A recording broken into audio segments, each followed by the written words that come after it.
सर्वांसाठीच एक महत्त्वाची अपडेट आहे पावसासंदर्भातली। राज्यामध्ये आजपासून पुन्हा एकदा पावसाचा जोर वाढणार असून अनेक जिल्ह्यांमध्ये अतिवृष्टीचा मोठा इशारा देण्यात आलाय।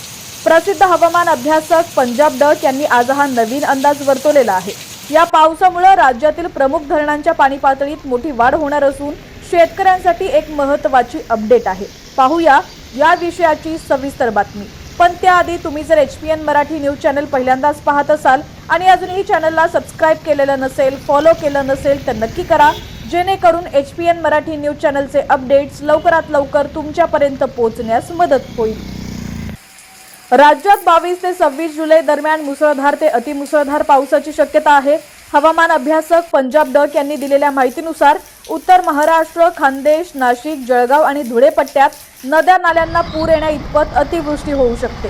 दुसरीकडे मुंबई, इगतपुरी आणि संपूर्ण कोकण किनारपट्टीवर तसंच घाटमाथ्यावर 26 तारखेपर्यंत पावसाचा जोर कायम राहणार आहे। पुणे आणि नगर जिल्ह्यातही मुसळधार पावसाचा अंदाज वर्तवण्यात आलाय। महत्त्वाची सूचना म्हणजे खडकवासला आणि इतर धरण क्षेत्रात चांगला पाऊस असल्याने धरणातून कधीही पाणी सोडलं जाऊ शकतं। त्यामुळे नदीकाठच्या सर्व शेतकऱ्यांनी सतर्क राहावं आणि नद्यांना पूर येण्याआधी आपल्या कृषी पंपांच्या मोटारी त्वरित सुरक्षित स्थळी हलवाव्यात असं आवाहन देखील त्यांनी केलंय। शेतकऱ्यांसाठी सर्वात आनंदाची बातमी म्हणजे पुणे जिल्ह्याच्या पश्चिम भागात पडणाऱ्या पावसामुळे उजनी धरणात पाण्याची मोठी आवक सुरू होणार आहे। यामुळे उजनीच्या लाभ क्षेत्रातील शेतकऱ्यांना मोठा दिलासा मिळालाय। तसंच कोयना धरण क्षेत्रातही अतिवृष्टी होणार असल्यानं येत्या 8 दिवसात कोयना धरण पूर्णपणे भरण्याची शक्यता आहे। उजनी आणि कोयना धरणातील पाणीसाठा वाढणार असल्यानं शेतीसाठी हा पाऊस संजीवनी ठरणार आहे। पण त्याचबरोबर नदीकाठच्या गावांनी प्रशासनाने दिलेल्या सूचनांचं पालन करणं गरजेचं आहे। आपल्या परिसरातील पावसाच्या आणि हवामानाच्या प्रत्येक अचूक अपडेटसाठी पाहत रहा HPN मराठी न्यूज। नमस्कार, मी पंजाब डक। आज आहे 22 जुलै 2026।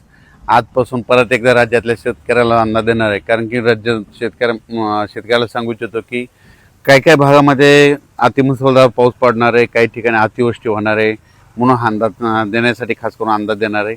आज आहे 22 जुलै 2026। सर्वप्रथम आपण उत्तर महाराष्ट्राकडे वळू, कारण की उत्तर महाराष्ट्राकडे इकडं त्र्यंबकेश्वर, दिंडोरी, वणीची देवी, त्यानंतर सुरत, त्याच्यानंतर मुंबई, नाशिक, त्याच्यानंतर मालेगाव, जळगाव, नंदुरबार, धुळे, जळगाव, चाळीसगाव ह्या पट्ट्यामध्ये काय होणार आहे 22 तारखेपासून म्हणजे आज 22 ते 26च्या दरम्यान काही काही ठिकाणी मुसळधार पाऊस पडणार आहे। म्हणून धुळे जिल्हा, चाळीसगाव तालुका, त्याच्यानंतर जळगाव जिल्हा, त्याच्यानंतर पाचोरा, बोदवड, रावेर ह्या तालुक्यातल्या शेतकऱ्यांनी अंदाज लक्षात घ्यायचा। त्याच्यानंतर नाशिक, मालेगाव, कळवण, सटाणा, नामपूर, येवला त्या सगळ्या पट्ट्यातल्या नाशिक दिलं तर सगळ्यांनी काय करायचं, या 21 ते 26च्या दरम्यान नाशिक, उत्तर महाराष्ट्राकडं काही काही ठिकाणी अतिवृष्टी होणार आहे, म्हणून हा अंदाज लक्षात घ्यायचा। अतिवृष्टी झाल्यामुळे वडी नाल्यांना, नद्यांना पूर देखील येणार आहे, म्हणून हे देखील लक्षात घ्यायचं। म्हणजे त्याच्यानंतर मुंबईला देखील अतिमुसळधार पाऊस पडणार आहे। त्याच्यानंतर इगतपुरीकडे देखील चांगला राहणार आहे।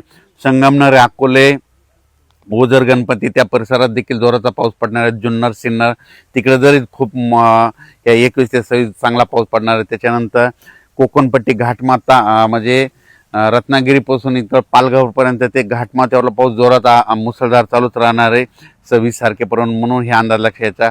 पुण्याकडे देखील खूप पाऊस पडणार आहे। पुण्याच्या पश्चिम भागाकडे खडकवासला धरण क्षेत्रामध्ये, लाभ क्षेत्रामध्ये तिकडे देखील पाऊस पडणार आहे, म्हणून एखाद्या खडकवासला धरणातलं पाणी देखील सुटू शकतं, म्हणून सतर्क राहण्याची गरज आहे। नदीकाठच्या शेतकऱ्यांना आपण आपल्या मोटर काढण्याची तयारी ठेवावी। त्याच्यानंतर इकडं महाबळेश्वरकडे देखील 21 ते 26च्या दरम्यान खूप जोराचा पाऊस पडणार आहे। काही काही ठिकाणी अतिवृष्टी होईल, मुसळधार पडणार आहे। त्याच्यामुळे कोयना धरणामध्ये पाण्याच्या साठ्यात वाढ होणार आहे। एका दिवस हे कोयना धरण ह्या 8 दिवसामध्ये भरू शकतं, म्हणून हे अंदाज देखील त्या कोयना धरणाच्या लाभ क्षेत्रात लक्षात येतात। त्याच्यानंतर उजनी धरण म्हणजे उजनी धरणामध्ये काय झालं, उजनीला पाऊस, उजनीचं जर कॅचमेंट एरिया इकडं पुणे जिल्हा हे परिसर आहे, तर पुणे जिल्ह्याकडे खूप पाऊस पडणार आहे। त्याच्यामुळं उजनीचं जे कॅचमेंट एरिया त्या परिसरात पाऊस पडल्यामुळे उजनी धरणात देखील आवक येणार आहे, म्हणून उजनीवासियाच्या लाभ क्षेत्रासाठी आनंदाची बातमी। त्याच्यानंतर इंदापूर, पुणे त्या परिसरात देखील 21 ते 26 चांगला पाऊस पडणार आहे, म्हणून अंदाज लक्षात घ्यायचा। अहिल्यानगर जिल्ह्यामध्ये 22 तारखेपासून ते 26 जुलैपर्यंत चांगला पाऊस पडणार आहे म्हणून अहिल्यानगरच्या सर्व शेतकऱ्यांना अंदाज लागल्याच्या